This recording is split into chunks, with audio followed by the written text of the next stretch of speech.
Hola a todos, ¿qué tal? Bienvenidos a un nuevo video tutorial en el que vamos a resolver un problema de cálculo integral. En el problema me dicen que representemos la función f de x igual a 1 partido de x cuadrado menos 5x más 6. Después me pide que calculemos la integral entre menos 1 y 1 de esa función, es decir, la integral definida, y me dice que si es aplicable la regla de Barrow a continuación para poder calcular la integral entre 1 y 4 de la función f de x. Bien, lo primero que tenemos que hacer es hallar el dominio de la función f de x, pero como es un cociente de dos polinomios, pues tendremos que ver cuando el denominador es 0, ya que esos puntos no pertenecen al dominio. Bien, resolvemos entonces la ecuación de segundo grado, x cuadrado menos 5x más 6, obteniendo que los valores 3 y 2 no pertenecen al dominio de definición de la función. Por lo tanto, el dominio de f de x es igual a los reales menos los puntos 2 y 3. A continuación vamos a calcular las asíntotas. Y comenzamos con las asíntotas verticales, que recuerdo que una función tiene asíntotas verticales y son de la forma x igual a cuando el límite de la función en x tendiendo a es igual a infinito. En este caso es fácil ver que tiene dos asíntotas verticales, en x igual a 3 y en x igual a 2, ya que en esos dos puntos el denominador se va a hacer 0 y voy a tener 1 partido por 0, que es infinito. Lo que voy a hacer ahora simplemente es estudiar la posición de la función en esas dos asíntotas, con respecto de las dos asíntotas. Y para ello calculo el límite cuando x tiende a 3 por la derecha, obteniendo 1 partido de 0 positivo. 0 positivo ya que considero valores superiores a 3. En el primer factor tendré el 0 positivo por 1, tengo entonces 1 partido de 0 positivo, que es más infinito. De la misma forma, calculo el límite cuando x tiende a 3 por la izquierda de 1 partido de x menos 3 por x menos 2, obteniendo en este caso 1 partido de 0, carácter negativo, por 1, es decir, 1 partido de 0 negativo, que es menos infinito. Hago lo propio con x tendiendo a 2 por la derecha y x tendiendo a 2 por la izquierda. En el caso del límite cuando x tiende a 2 por la derecha, tendré 1 partido de menos 1 por 0 positivo, en este caso, con lo cual tendré menos infinito. El límite es menos infinito.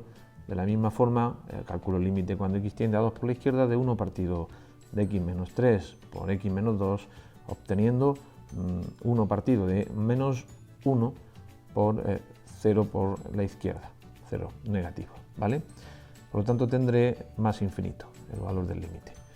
Ahora representamos las asíntotas verticales, tanto la asíntota x igual a 2 como x igual a 3, y vamos a posicionar la función respecto de ellas. Cuando x tiende a 3 por la derecha, la función tiende a más infinito, y cuando x tiende a 3 por la izquierda, la función tiende hacia menos infinito. De la misma forma, cuando x tiende a 2 por la derecha, la función tiende hacia menos infinito, y cuando x tiende a 2 por la izquierda, la función tiende hacia más infinito. Vamos a estudiar si existen asíntotas horizontales. Para ello, tenemos que calcular el límite de la función cuando x tiende a infinito y ver si es igual a un número. En ese caso, igual a ese número y igual acá. Será una asíntota horizontal. Calculamos el límite de esta función en concreto cuando x tiende a más infinito o a menos infinito y vemos que es igual a 0. Luego, y igual a 0 va a ser una asíntota horizontal de la función. Vamos a estudiar también la posición de la función respecto de la asíntota horizontal. Y para ello tan solo tienes que calcular el límite cuando x tiende a infinito de la diferencia entre la función y la asíntota horizontal, que sabemos que es 0. Si es 0 positivo, la función va a estar por encima de la asíntota, y si es 0 negativo, la función va a estar por debajo de la asíntota. En este caso, como la asíntota horizontal es 0, el límite de esa diferencia va a ser el límite de la función cuando x tiende a infinito. Vamos a estudiar los dos casos. El límite cuando x tiende a más infinito de la función, que será el límite cuando x tiende a más infinito de 1 partido por x cuadrado, que es 0 por la derecha, 0 positivo. Y el límite cuando x tiende a menos infinito de la función, también es el límite cuando x tiende a menos infinito de 1 partido por x cuadrado, que de la misma forma es 0 por la derecha, es decir, 0 positivo. En ambos casos, la función va a estar por encima de la asíntota horizontal, que es y igual a 0. Y aquí os lo represento en la gráfica. A continuación vamos a ver si hay puntos de corte entre la función y la asíntota horizontal. Recuerdo que una función puede cortar a una asíntota horizontal o a una asíntota oblicua. Tan solo tenéis que resolver el sistema que forman las dos funciones. En este caso, igualo las dos funciones, la función y la asíntota, y veo que no tiene solución la ecuación que se genera, por lo tanto no hay puntos de corte. Ya por último hay que decir que no tiene asíntotas oblicuas, ya que si hay asíntota horizontal no puede haber asíntota oblicua. Bien, pues recogemos un poquito esto que tenemos aquí en la pizarra para hacer un poco de sitio y vamos a continuación a calcular los puntos de corte de la función con los ejes. Empezamos con los puntos de corte con el eje x, que se dan cuando la y vale 0. Igualamos la función a 0 y, como hemos visto anteriormente, no tiene solución la ecuación, ya que el numerador, que es 1, nunca va a ser 0. Por lo que la función nunca va a cortar al eje x. Calculamos los puntos de corte con el eje y, se dan cuando la x vale 0, sustituimos en la función la x por 0 y obtenemos el punto 1/6. Por lo tanto, el par 0, 1/6 es un punto de corte con el eje y, que lo represento en la gráfica.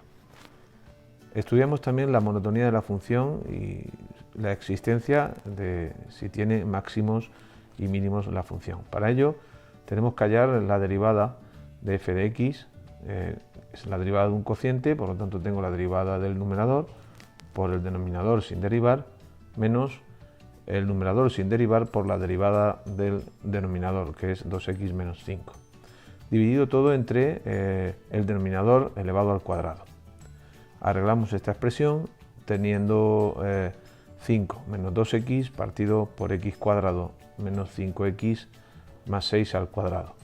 Bien, lo que tenemos que hacer ahora es estudiar el signo de f' de x, de la derivada, ya que donde la derivada sea positiva, la función será creciente, y donde la derivada sea negativa, la función será decreciente.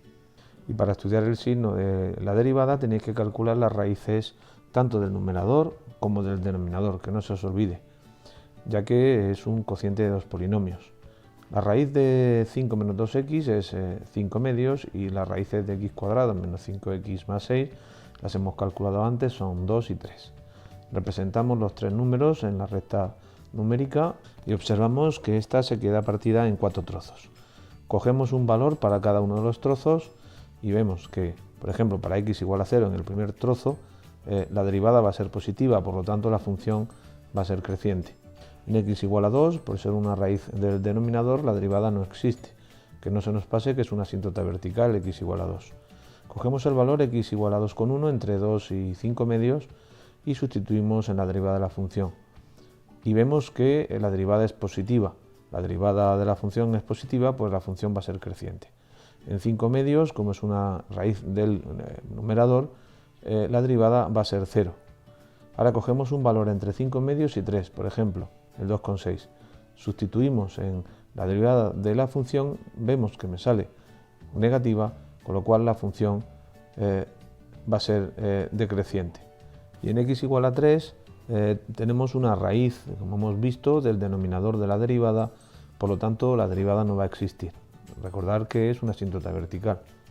Cogemos un punto del último tramo, entre 3 y más infinito, cogemos x igual a 4, sustituimos en la derivada de la función y vemos que es negativa. Por lo tanto, la función en ese tramo va a ser decreciente. Y por ser la derivada en 5 medios 0, en este punto va a haber un máximo, ya que observa que por la izquierda de 5 medios la función crece y por la derecha la función decrece. Por lo tanto, tenemos un máximo en 5 medios y su coordenada y será f en 5 medios, que sustituyendo en la función se obtiene menos 0,25. Por lo tanto, tengo que se presenta un máximo en 5 medios menos 0,25, me voy a la gráfica de la función y representamos ese punto. Recojo un poco lo que tengo en la pizarra para hacer sitio y hacemos la representación gráfica.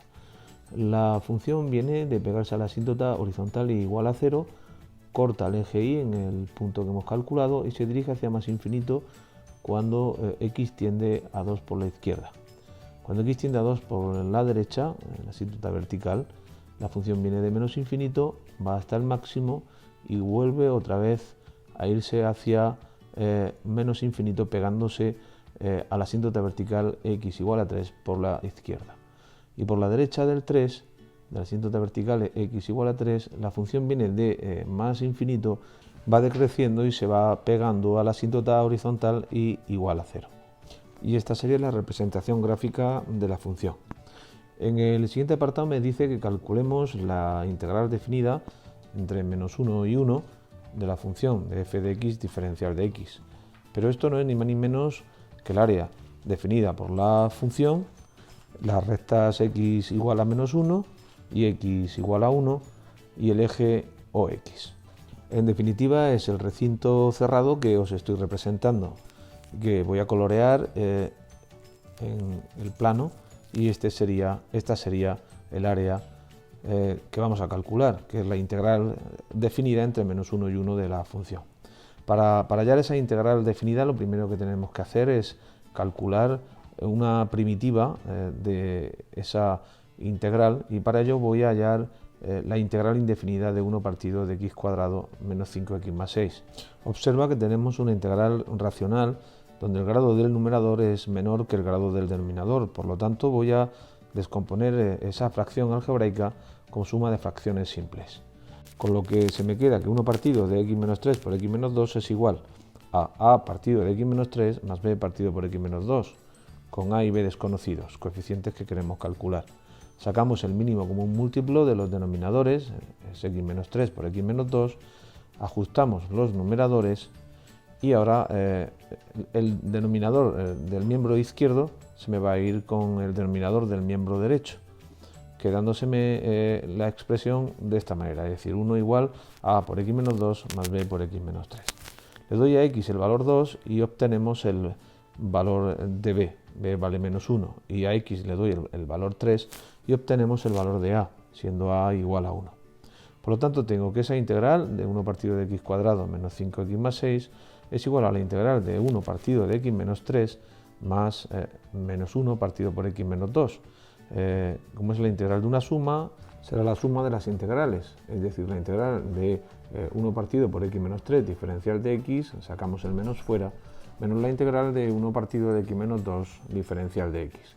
Estas integrales son inmediatas, son el logaritmo neperiano del valor absoluto de x menos 3 menos el logaritmo neperiano del valor absoluto de x menos 2 más una constante.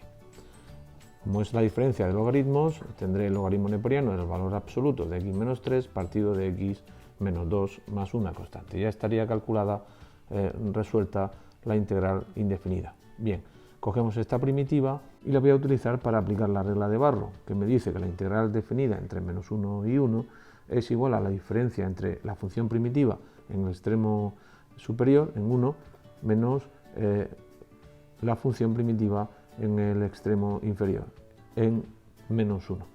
Calculamos entonces f en 1 y calculamos f en menos 1.